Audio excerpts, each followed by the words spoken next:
Hello, everyone. Welcome to the AT&T Summer Learning Academy. The session is Omnichannel and Digital Transformation with Bala Subramanian. My name is Bernadette Bondo. I'm really excited to be here and to take part in this process. I'm a lead talent acquisition manager in the program recruiting role here at AT&T.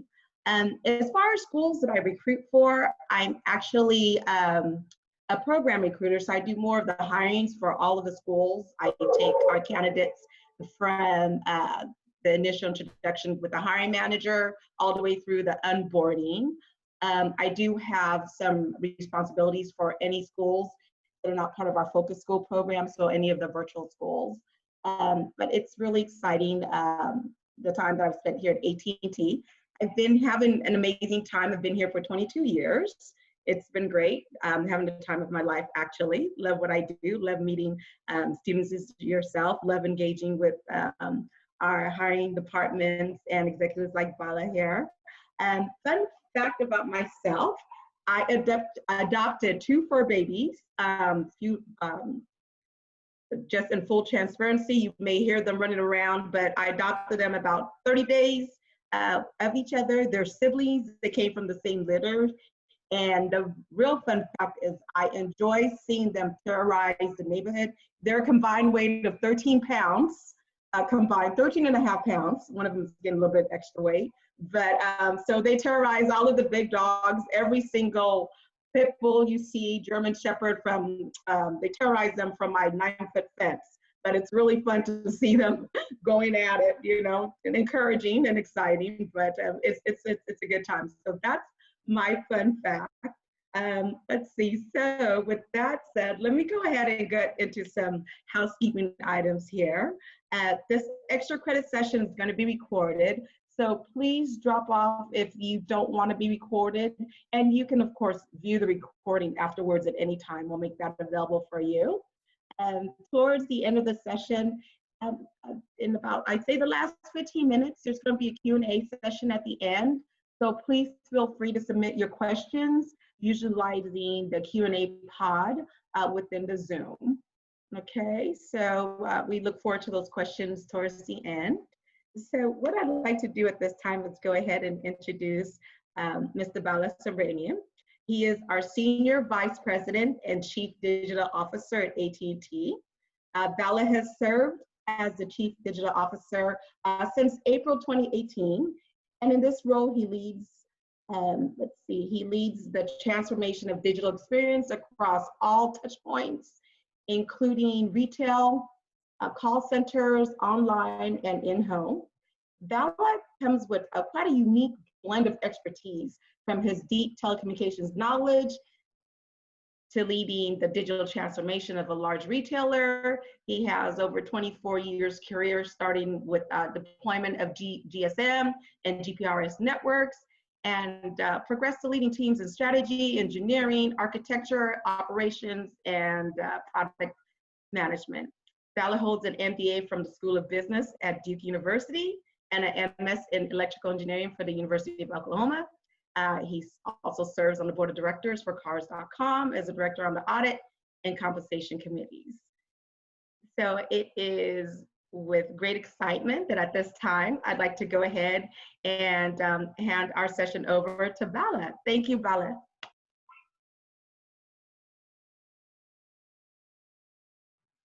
Well, thank you. Let me just go ahead and share the screen. Hopefully all of you can see this.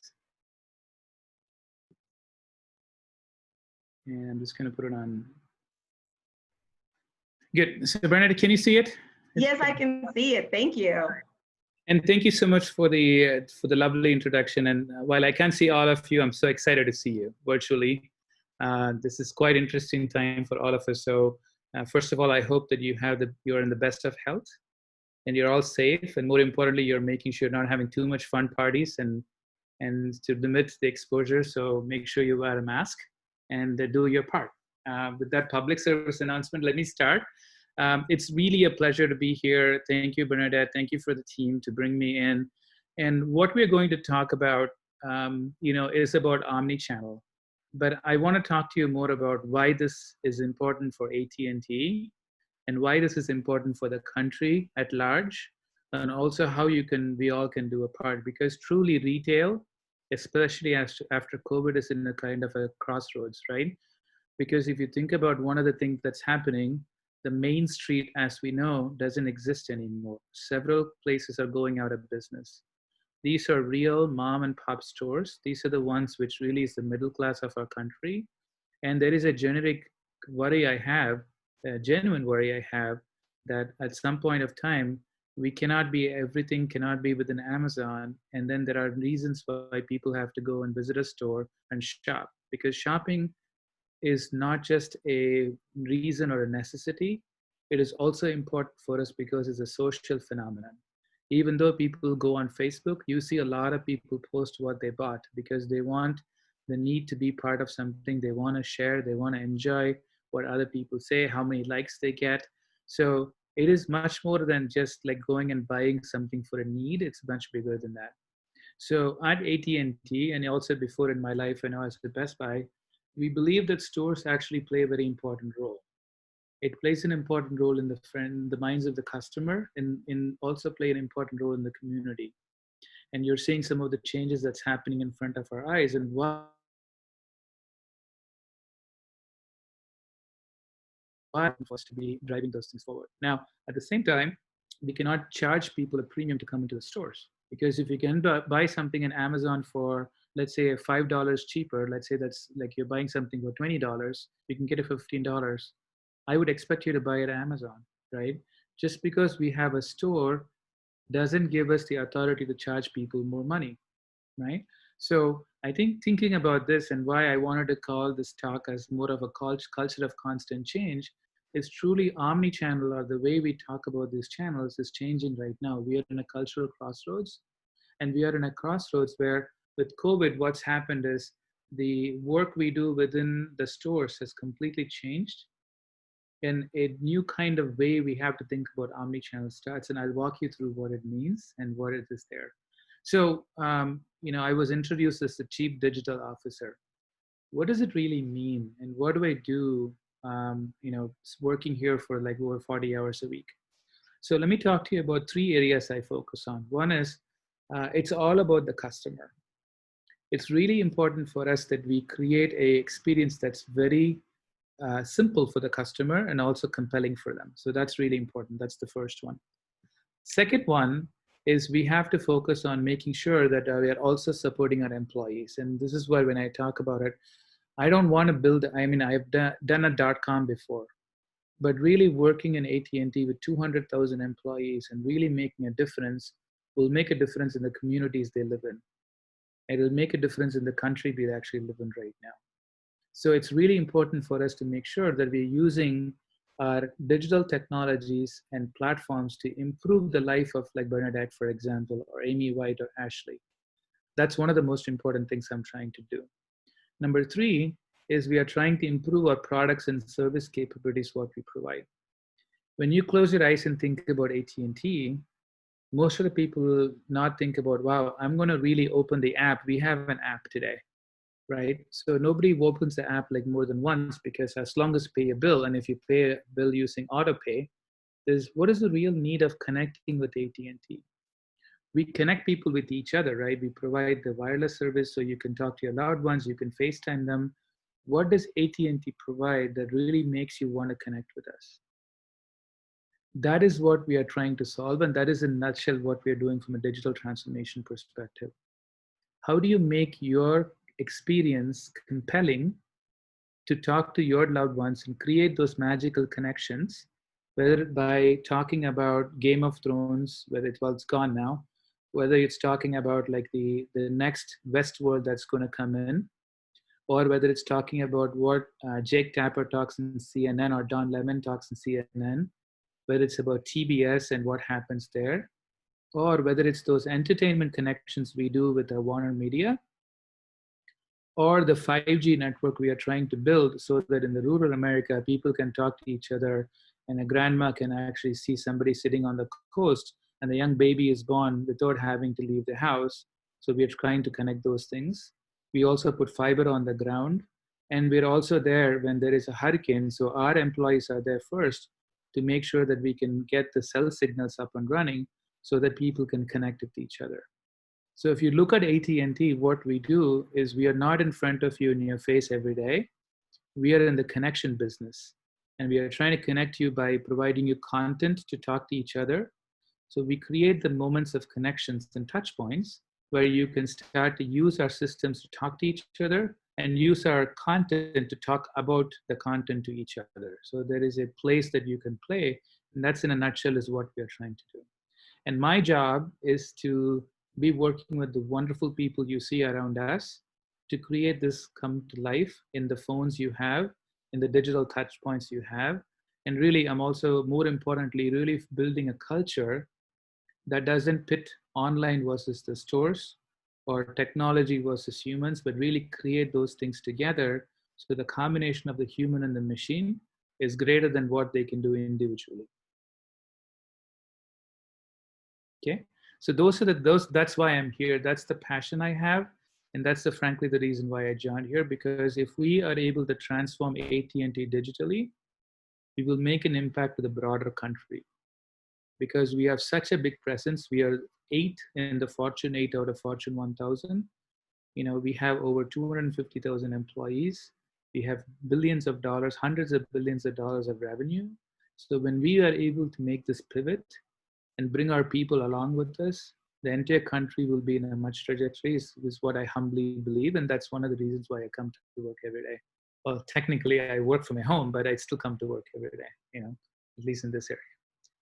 So let me talk to you about what does it mean when I talk about digital transformation. So we talk about 3 areas from Omnichannel. Just one second. For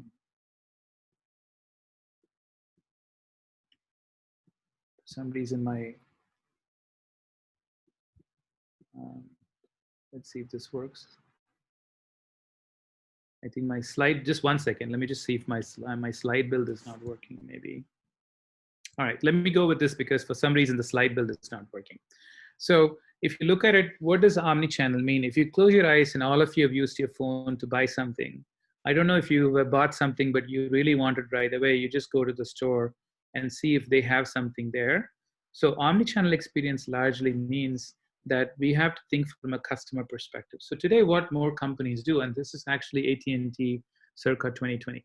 So what we did with the AT&T was, you know, we did more of an inside out. We talked about channels, saying that, oh, we have an online channel, and we expected the customer to start online and finish online. And if you go from an online, let's say you saw something and you go to the stores, we would have no idea what's going on. I don't know if you watched the movie Groundhog Day, where Bill Murray just keeps going and every day is like the same day. That's an experience in AT&T, because you start in one channel. If you go to another, they say, could you say the whole thing again?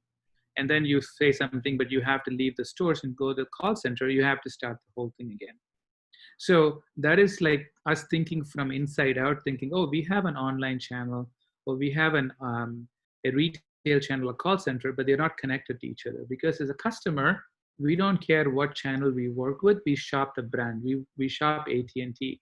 We don't shop AT&T.com. We don't shop AT&T store. We just shop AT&T. So that's the mindset of being more of outside in. So the second one is we have to create the experiences that are seamless for customers. And the third one is we do not have an alignment between what customers saw and what employees. Even today, you go to the stores, you will see this. If you go online and you see an experience online and you say, hey, this is what I saw, and you go to the store, they'll be like, I don't see it. Because what they see on their iPad or their terminal is very different than what they will see on the online side. So the customer experience and employee experience are very disjointed. And if you imagine going to the store when the customer is saying, hey, this is what I saw, but the employee is saying, I don't think so. Look at what creates in terms of brand. You start distrusting the brand. You start thinking maybe something is not right. So that's one of the things where the current approach is a challenge for us. And the good news is we have the stores, we have the call centers, we have online, we have all the foundation. We just haven't put it together by thinking about what customers need to do. And that's one of the things we haven't been able to do.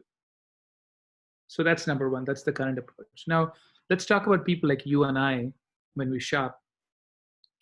So customers, why they buy something is very consistent. It has not changed.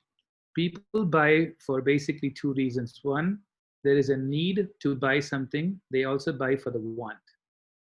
People don't buy a Lexus because they want a car to go from point A to point B. They buy a Lexus because they want to show they can A, afford a Lexus, and B, it makes them feel good. Similarly, you buy high-end designer items for this. Maybe the Louis Vuitton purse people buy is for that. So the brand has a certain amount of significance. It also provides status. This is very consistent right from the days in 1800s, go back to 1700s. People do the same thing. Maybe Louis Vuitton was not there, but maybe they had the feather cap in England when they did that work, right? So it doesn't matter. They also buy for a need. I go and buy something which is staple because I need to either feed my family or put a roof over my head or do something so that that is there. So there is a need of a customer, there is a want of the customer. And I'll give you one anecdote, right? When Ford was asked why he built the Model T, this is the first car which was built. He said, look, people will, if you ask the customer what they want, they will say they want a faster horse. But what Ford built was a Model T, which is actually a car. Because when customers are talking to you, they'll always say from what they know today, I want something better than what I have today. So as a leader, as a person, as all of you come into the future of this company, you have to take the need and really understand what's the want they have. What are they really trying for? What will make them pay additional money? Because if you think about it, people don't pay money for what they need. You don't pay $500 to actually go buy groceries from the store. You pay $1,000 for a Louis Vuitton bag because they want the Louis Vuitton bag. They need a purse, handbag. Does it make sense? So it's really important to understand money is made not on the needs, but it's made on the want. What's happening is how the customers buy is evolving. So gone are the days when we can simply say we have a store, you come to the store and we will treat you the way we treat you and then we can make money. No more. Because customers are much more smarter than any employee. All of you are much smarter than I am. You're more knowledgeable on every single thing about the iPhone we sell. You understand how much Sprint is paying, how much is T-Mobile charging, and you have all the data on the fingertips. And you understand how to even buy the product. So you are, and this customer is the center, and all the people are around it. Before, AT&T was in the center and customers were around it. We could demand anything we want from the customer, no more, right? So how the customers buy is evolving. The third one is, it's very important we are very clear about the channel. When you go to the store, you're actually driving there, you're spending the time sitting in traffic, getting to the store, which because you really wanted to go and get some kind of a personal information, maybe you don't trust something you want, there's a need for the store to be there. It has to be about empathy. It has to take care of you because of emergency or immediacy. And it has to be there because you can talk to a human being because you trust the human being more than a piece of laptop or a computer. The online has to be working 24/7 by 365. It is there when you want it, where you want it, and how you want to shape. So those are the really important ones. So the clarity of the channel is very important. The last one, I just already told you, customers don't talk to the brand. Customers don't talk to the channel. Nobody wants to talk to online. Customers talk to AT&T. Because it's like 9 o'clock in the evening, they just simply log into AT&T.com.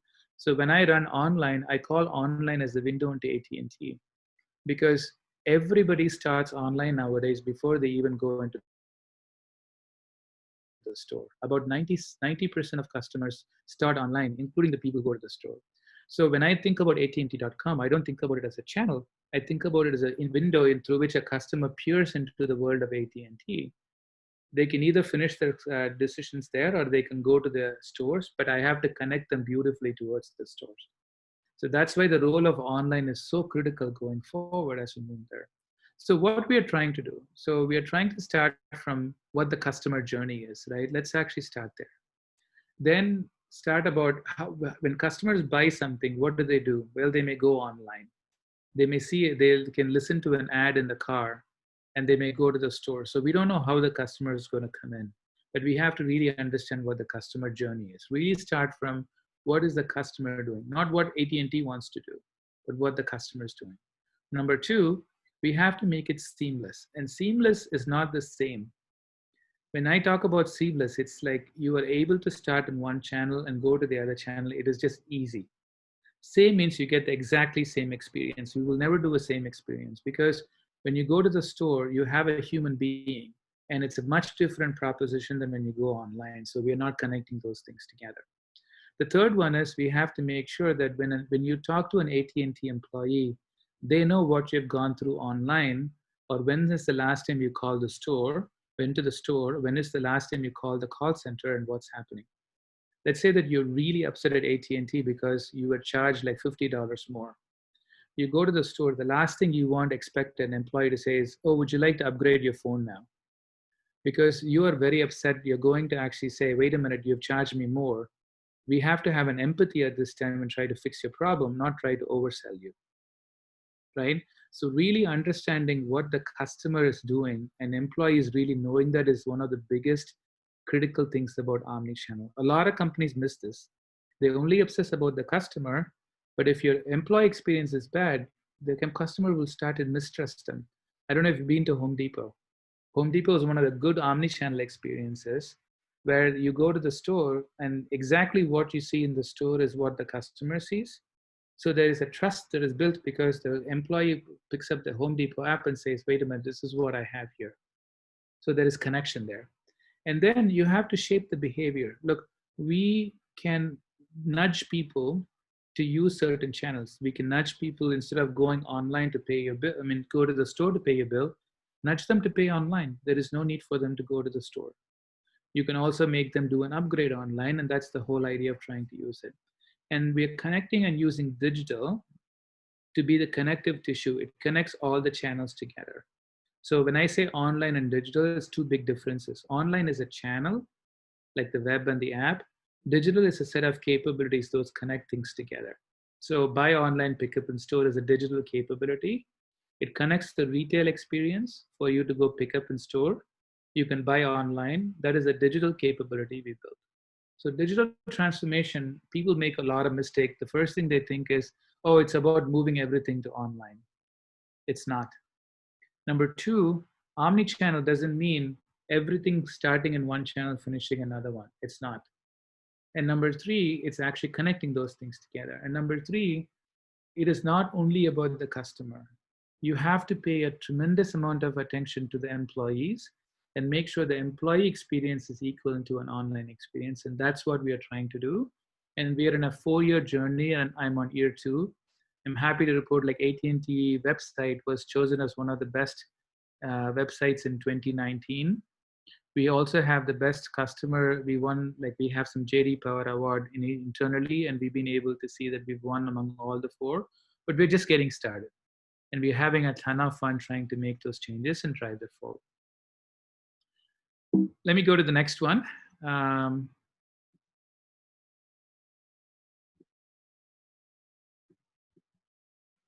Let's see if this works. Perfect. Okay. So what does it mean? What are the omnichannel tenets? And usually when I say tenets, these are very important things for us to think about. So number one, it's important that we have clear role clarity for the channel. Number two is the experience of a particular channel. When I talk about a channel, think about 3 large ones, right? The store, the call center, the online experience. And online meaning web and the app. We have to have clarity on what each of these things do, and I'm very particular about it. For example, the online's job is to be the window into AT&T. It should provide information not only about what happens online, it should tell you where is the nearest store to you. It'll tell you what store has what inventory. The iPhone, which is like a red iPhone 11, is it available in Dallas, in the particular downtown Dallas store? I should be able to tell you because my job is to provide you more information about the store. I should also be able to say, who's the store manager? And are there any specials going on there? Similarly, I should be able to help you to support what is your current, can you pay your bill right now? And what's your current bill status? All those things is something we have to be able to do. The second thing, the third one is making sure that we are able to connect and share the experiences among each other. So how do you really connect the online experience with the store? Similarly, you go to the store, there are 20 people in front of you. You say, you know what, I just found this particular product. I just want to go home and finish it. We will send an employee to your house to set it up for you. It's called ready to go. Today, we've actually implemented that function. So the entire store will come to your house. All you have to do is order online and we will send the entire store to you. So that is like connecting and taking the store experience, the best of the store experience in. During COVID, nobody wants people to come to your house, right? So what we are building right now is a virtual store. So we have a store employee. Think about Bala, the store employee.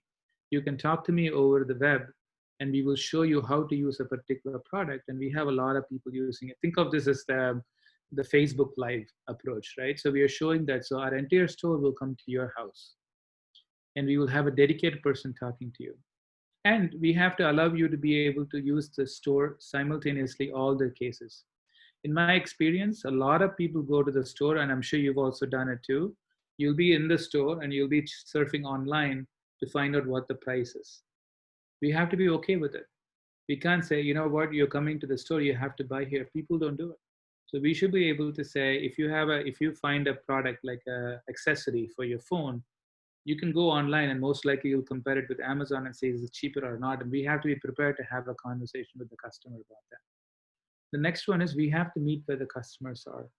So most of you will probably be using Instagram, will be using Snapchat, will be using Facebook. I don't know how many people anymore if you use Facebook anymore, but assuming that you use it, we have to be there. AT&T has to be there. So I'm taking AT&T.com and creating a Snapchat channel, creating an Instagram channel, creating a Pinterest channel. So when you are there, you don't have to go. We will meet you where you are. Similarly, not only there, we actually have what's called a mobile store. We put our entire store in a small truck and we drive to like county fairs. We drive to Six Flags, for example. We drive to other areas like college campuses. So we will go wherever the customers are because that is our obsession. We have to be able to serve the customer. The most important thing, we have to be relevant and personalized. It sounds simple. It's the toughest thing I work on. How do I make it relevant and personalized? Because if I am too personalized, you get creepy. Like, stop, like, why are you getting more information about me? If I don't do it personalized and I make a lot of mistakes, I come across being, I have no idea what I'm doing. I'm pretty dumb. So I have to find the balance between not being too creepy, not being too dumb, and figuring out what the right mix is. And frankly, it's a very tough thing. And hopefully some of you will join me to really crack the code. And then the last one is obsession about employees. Never leave them in the back. Always take them with you. That's going to be really important for us to do. Right?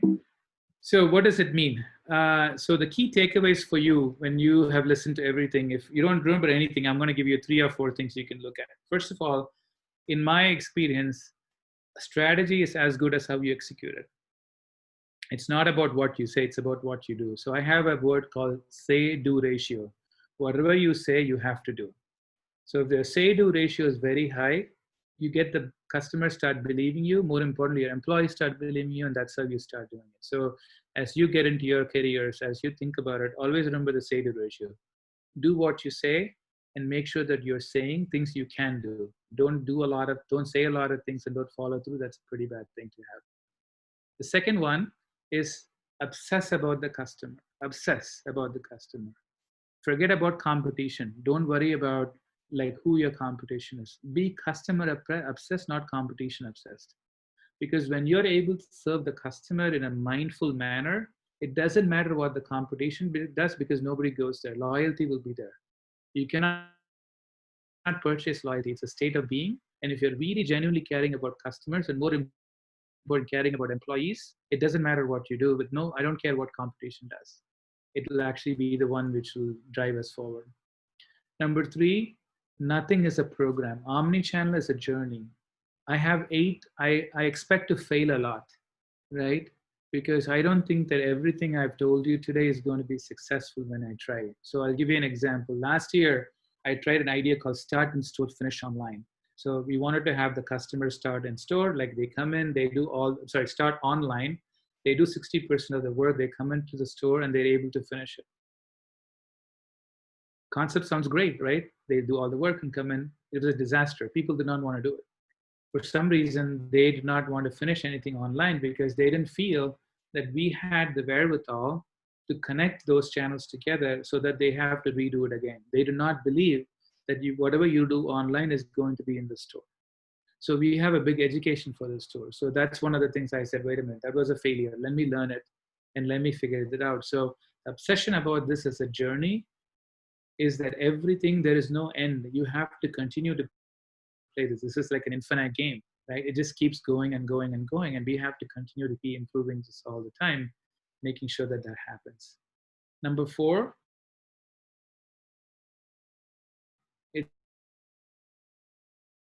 it's other than Amazon, for example, any company like us, if we don't invest in employee growth in the front line, who touch the customer about billions of times a month, this is going to be a failure. It has to be on the backs of the employees. They have to lead from the front. It is not about technology. It's not about the cool jazz we do. It's really about the people who are more important than anything else. And then it is what I call context and hypothesis. We have to try a lot of things. This is what I call have the permission to fail, right? My entire team on a regular basis, we try about maybe 2,000 to 3,000 ideas. Probably 50 to 60 of them are successful. Now you may say, oh my God, that is really bad. It's not, because those 50 and 60, to get to them, I have to try over 2,000 ideas. So you have to be able to try a lot. We launch into production every other week. We do 26 releases. I have over 80 teams working simultaneously in every single aspect of the web. I don't know what's going to work. I'm okay with it. I'm okay to being wrong, because there's nothing wrong. There's nothing wrong being wrong if we don't learn from it and we continue to iterate going forward. So context and hypothesis is important. When you have a public outcry using Black Lives Matter in environment, we have to be sensitive and we understand what we say within our messaging is important, right? Similarly, when we have COVID going on, how we show up, we had a page called COVID page because we did not talk about what we have to do. We're like, how can we help you? So context is very important for us, and that's very critical for an omnichannel journey. And the most important one, create the right culture. Creating it more as obsession about customers and really making sure employees are there, that's very important for us to do. Because at the end of the day, any company you go into, any place, most of you hopefully will start a company, start with the culture in mind. Don't start with the end.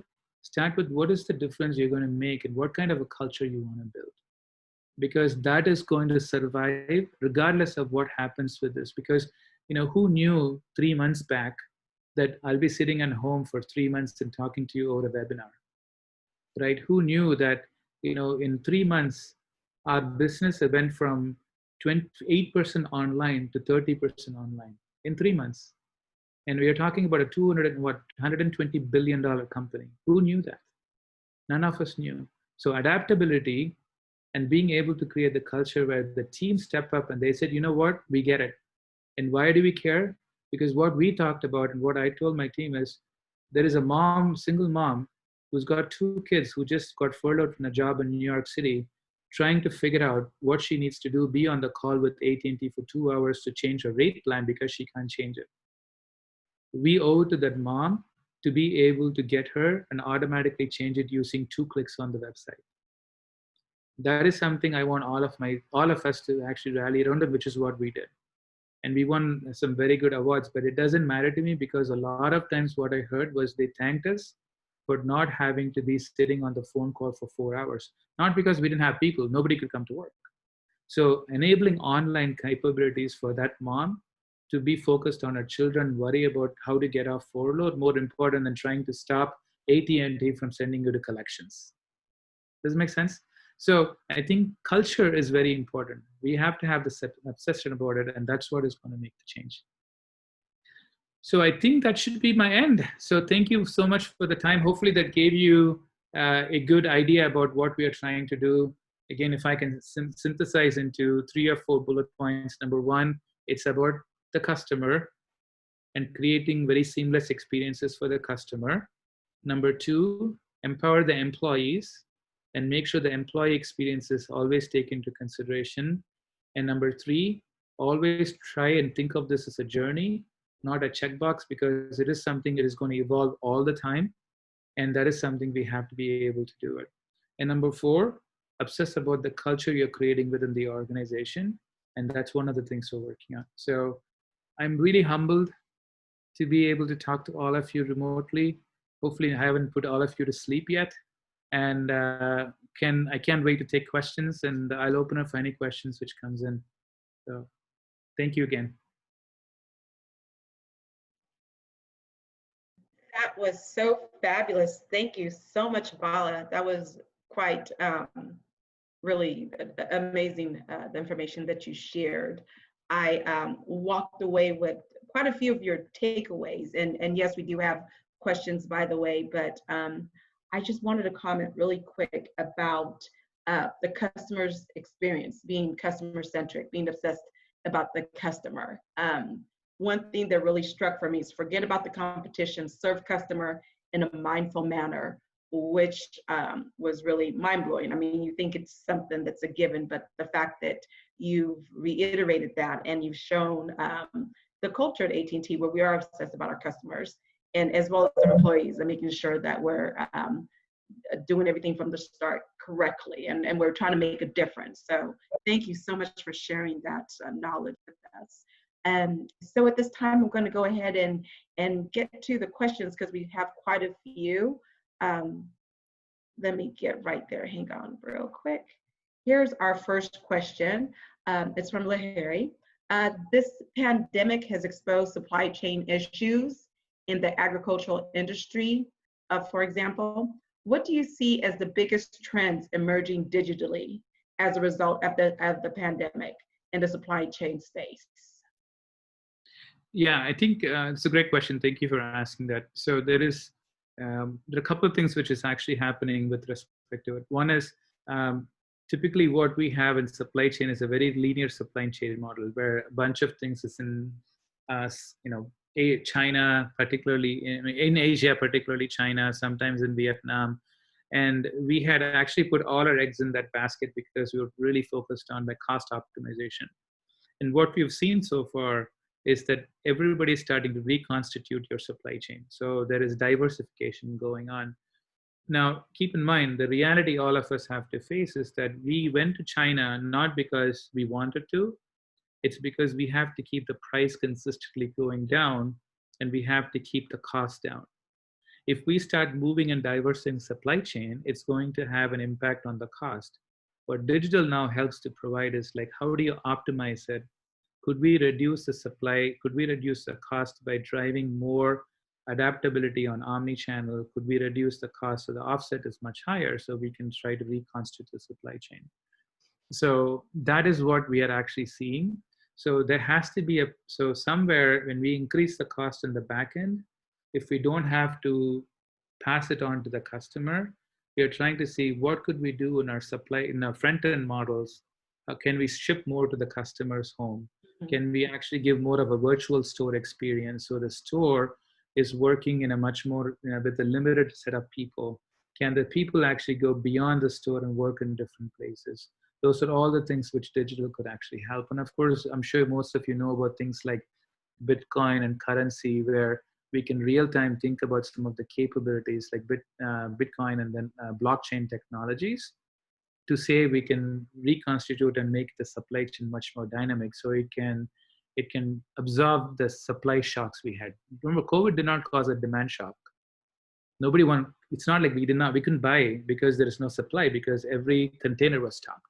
So there was this weird, and then the demand shock hit in the US, right? So that's how we are trying to figure out what are the areas we can start to reconstitute our supply chain. Thank you. Okay, here we go. Here's question 2 from Vaishnavi. What advice do you have for students on how they should keep up with the constant change in technology? Yeah, Vaishnavi, this is a great question. I don't have a good advice for you. I'll share with you my thoughts, right? Because I don't know if I'm mature enough to give you the advice in this area. So look, here's what I do. I think you have to have an insatiable appetite for learning. The moment you think you know something, it's gone. I'll give you an example, right? So I'm a coder, I code right now. And my development team will laugh at me because I code on JSON, which is a Java program. And within the last 3 years, I started writing iOS applications. The technology has changed literally 3 times in 3 years. So the speed of change is so fast right now that what I would ask all of you to have is understand not just about technology, but adaptability, because that is the most important thing you can learn. And use the basics and foundations of what you need to know, but really make sure that you're spending more time really understanding how to really be much more flexible in your mindset with very, very much of an open mindset, because technology is going at the pace where none of us can keep up with the changes that happens. So have a very open mindset and really understand the value. In fact, I have a daughter, she's actually going to college next year. One of the things I told her is she needs to take liberal arts.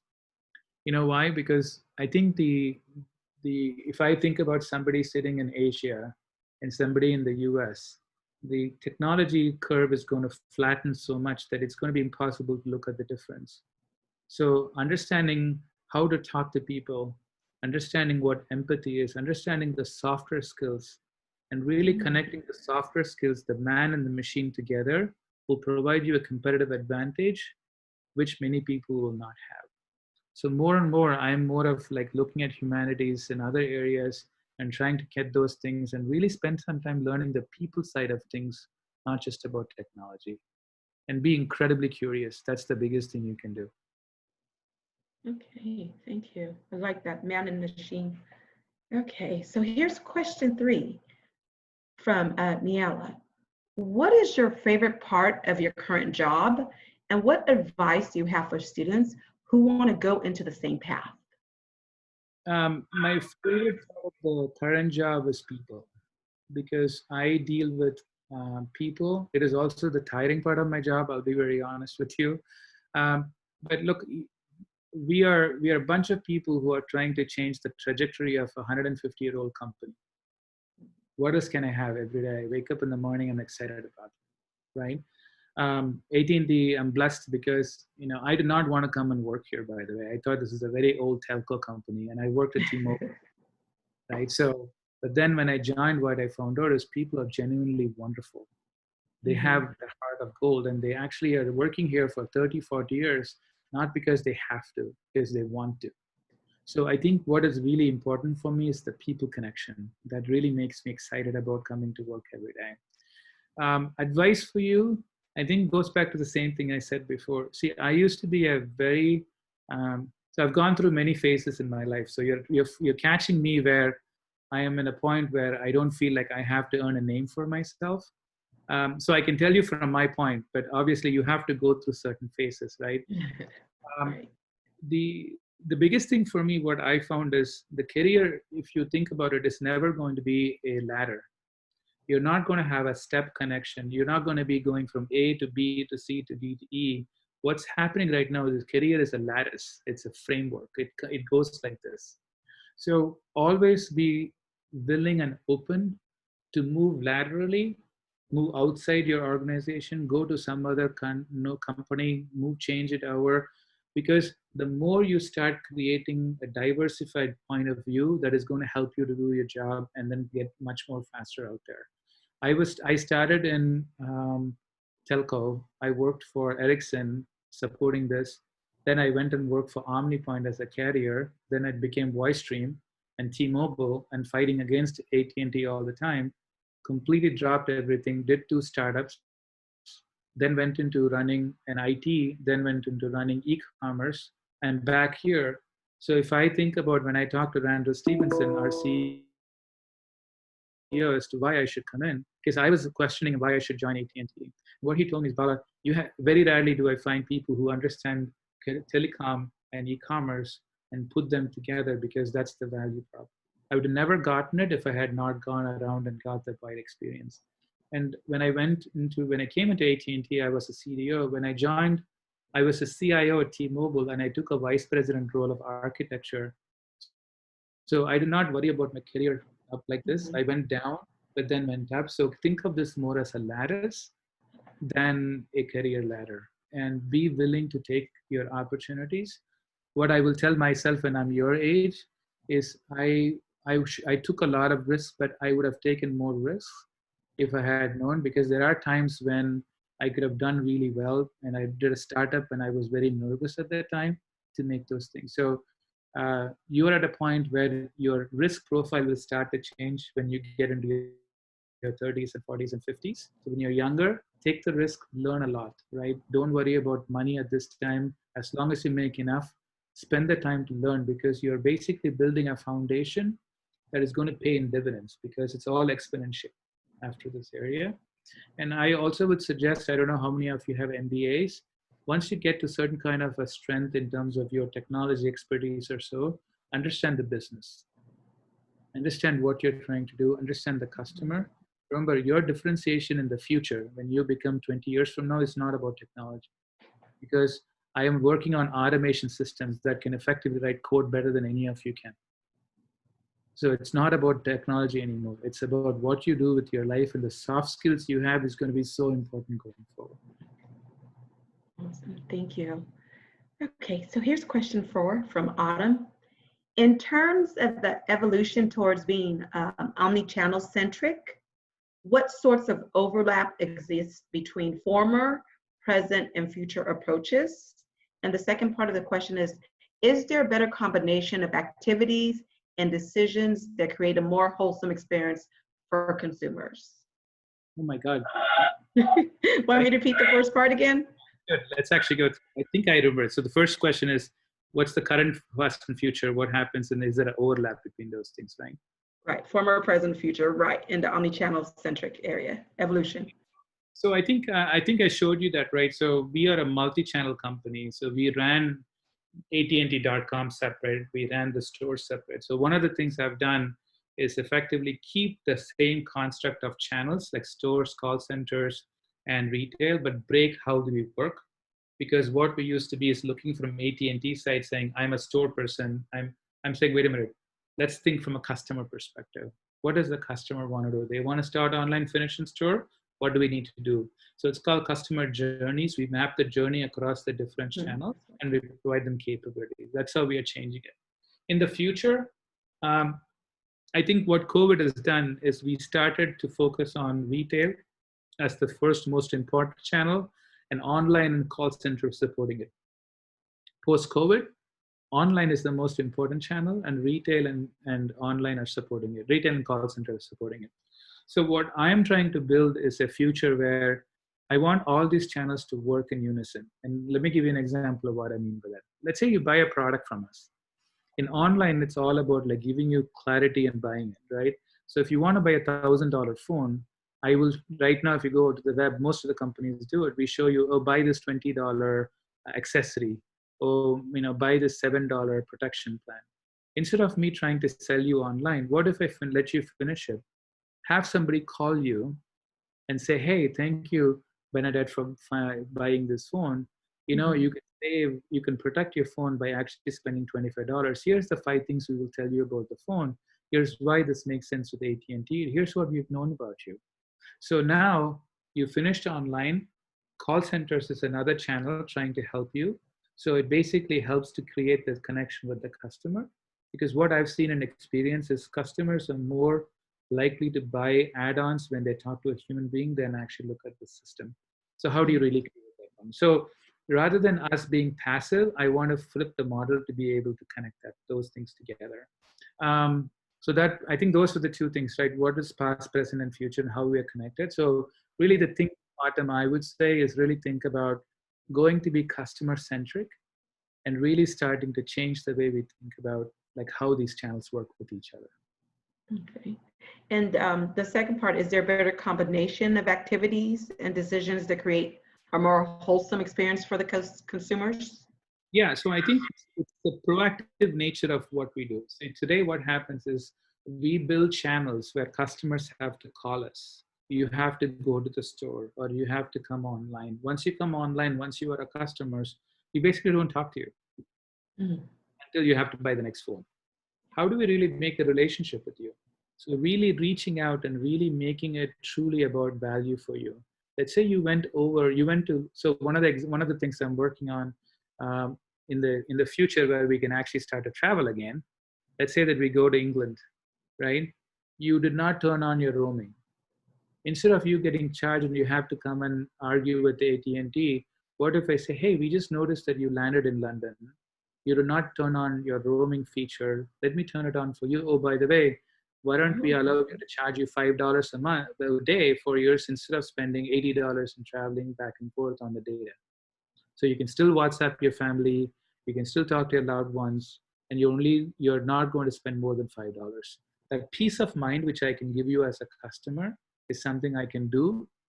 We don't do it today because it's a good revenue source for it, but how do you flip the model and make it better for the customer? That's the future of everyone. Okay, thank you. All right, so here's our next question from Cole. You mentioned how adaptability is important, especially with the current events with COVID-19. Did AT&T have a lot of new strategies you're currently using prior to the pandemic, or was a lot of scrambling required to make adjustments? It's the latter. I'll lying to you if I tell you that we had a lot of, no, we did not. We did not have it. We did not know it. What I can tell you is that strategy is a bunch of executions, right? So we had all the capabilities. So last year when we did omnichannel work, we built all these capabilities as part of our overall approach to transform the company. We were able to quickly use it. So I'll give you an example. So the COVID-19 webpage we did, we got a lot of hits, and I told you about like how you don't have to call us, you can just go online and take care of your payment arrangements. That did not come across because we had it built only for COVID. We had used it for a previous example when we were having some contract disputes with the companies like Disney. So I effectively repurposed it and used the same concept to build this capability. So think of this as literally, baling wire and duct tape. Look at what's around. What are the components we have? Because my vision is the entire website and entire capability is a bunch of Lego blocks. Whether I build a Star Wars figurine or I build a Finding Nemo figurine is how I need to repurpose this, and that's what we did. So yeah, I'll be lying to you if I said we really thought about it. We didn't. But we had enough foresight to build the capabilities that could be used to be pulled into it. And don't forget, we have the best people working for us. And hopefully all of you will become that. It's the value of the people who worked nights and day. My team worked at least 60, 70, sometimes 70 hours in 1 week to pull this together. They worked actually 12 to 14 hours a day nonstop, and even more than that to put this together within 3 days, 72 hours. Wow, amazing. That's great work. Okay, so here's our next question. Do you think AI has a role to play in this digital transformation? If yes, how? Oh my God, yes, absolutely it has a role to play. Look, artificial intelligence, people think of this as going to replace humans, maybe in the movies, but I think in reality, what I have seen is artificial intelligence can enhance what humans do. So what we use today, artificial intelligence, is to improve or automate the business processes we have so that we can really start to have the humans think. So when you take an AI function and connect it with a human, for example, when we look at fraud, we have over $1 billion worth of fraud, let's say, like most of the companies do. Patterns are very important. So what AI can do is it can go through a lot of data, right? It can understand the data and it can create the patterns. What a human does is provide the intuition and really their experience. And these two connecting together will be much better than these two things working separately. A human cannot scrunch the data, and AI can do. And AI can learn what to do with the data based on what the human can do. So these are the two things we're connecting. So one area we are talking about practically is how do you really think about fraud behavior and fraud patterns? Strangely enough, we are predictably irrational, but we're very rational when we do fraud. We just do the same thing over and over again until it fails. Second one is when I say us, meaning people who do fraud. The second one is we use it for virtual assistant. So when you talk to us, we can have a virtual assistant. We're going to call it Andy. And how do you really understand what you say? For example, what we speak as language and what we intend is two very different things. So really doing what's called natural language understanding. That's where we use AI. And we work with companies like Amazon and Google And so when you scream at your Google Home or Alexa, that's one of the technologies we are learning. So we can really understand what do you really mean. And I'll give you a simple example. Um, Please excuse me if I use the word damn, D-A-M-N, damn. Damn good. Damn good is actually a positive intonation when you say this is a damn good product. You're actually doing something good. If an AI doesn't understand it, only knows the word damn, it'll actually exactly take the opposite thing and say, oh my God, this person doesn't like the product. You see, so understanding language is very important. Understanding how people use slangs is very important. So that is going to be one of the things we work on with AI so that they can start to understand what humans are saying. And the last thing is what we call deep mind and really analyzing what is the impact. Because as we start using behavior, doing behavior analysis in some areas, we're looking at it and how we can leverage it. What we have done to work for us in the call centers.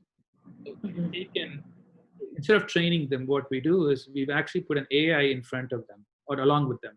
And this AI learned from the behavior of what the best call agents do, the most seasoned people. So we took all the recordings, we put it into this AI machine, and this machine learned what they say.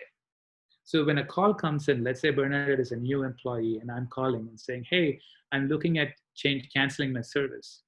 So as a person, you have 3 or 4 options. But what this AI will do, it'll learn from all the people who said what they did. It'll give me 3 options for Bernadette to say, I'm really sorry to listen to that, or something which they do so that you can tell me the word. So instead of you trying to figure it out, it gives you, these are the 3 things the past 800 million records have told what you can say to this person. So that's how we use AI to really make you get to speed much faster. And we use it today, and we're seeing tremendous success there. That's fascinating. Thank you. Okay, so here's our last question. In your opinion, what will be some lasting consequences we have to deal with technology-wise after this pandemic is over? What are some new things that AT&T adapted to and wants to keep moving forward? Yeah, I think really good question. So the lasting consequences are how we work with each other. So this is going to be something AT&T is, we are all grappling with right now, right? How do you work remotely? How do you make sure that we do this webinar? Like, I'm not able to see any of you, so I have no idea what you're doing right now. But how do you really make sure this happens? So what is the impact of productivity? So we do something called agile development. In agile development, you have to sit with each other, something called pair programming. We don't know how to do it, so we're learning that. So the lasting consequences of this is going to be where we have to completely understand and rewire ourselves to work in this remote environment. But look at the opportunity it's going to open. Right now, I can hire any one of you who's talented, and you may sit in Maine, for example, or New Hampshire for somewhere. You can still work for AT&T and not skip a beat. So we are learning how to work remotely in a more effective manner. So that's the first one. The second one is the differentiation for AT&T versus T-Mobile for Verizon is this customer obsession. And during COVID, it's even more important what happens with our country, what happens with the larger economy, and how do we become what I call very recession-proof? How do you survive in this environment? And that is something we would learn. And this is going to be a very big recession that is in front of us. So how do we come out of it stronger is going to be quite fascinating. And the third one I would say is, along with COVID, with Black Lives Matter, social values and social responsibility is very important, in addition to corporate responsibility and shareholder responsibility. AT&T is a brand that has to be standing with the people and in the communities where we work. This has actually shown us what does it mean and how does it actually come across. And that's one thing we are taking on. I don't attribute it to COVID. I think certainly the recent things we have seen so far is enhanced by the situation. So how do we really behave as something larger than us? Because when I talk about the mask, it's not about me. It's about how do you do something bigger for the country than individuals. And that's something we are taking as leaders to say, what can we do and what can we move forward? Wow. So This has been so insightful. Bala, once again, thank you so much for your time, sharing the knowledge, your experience with us. It was amazing. So thank you, thank you. And for all our students, thank you for joining us for this session. Hope that you continue to join AT&T's Summer Academy Learning sessions. Thank you.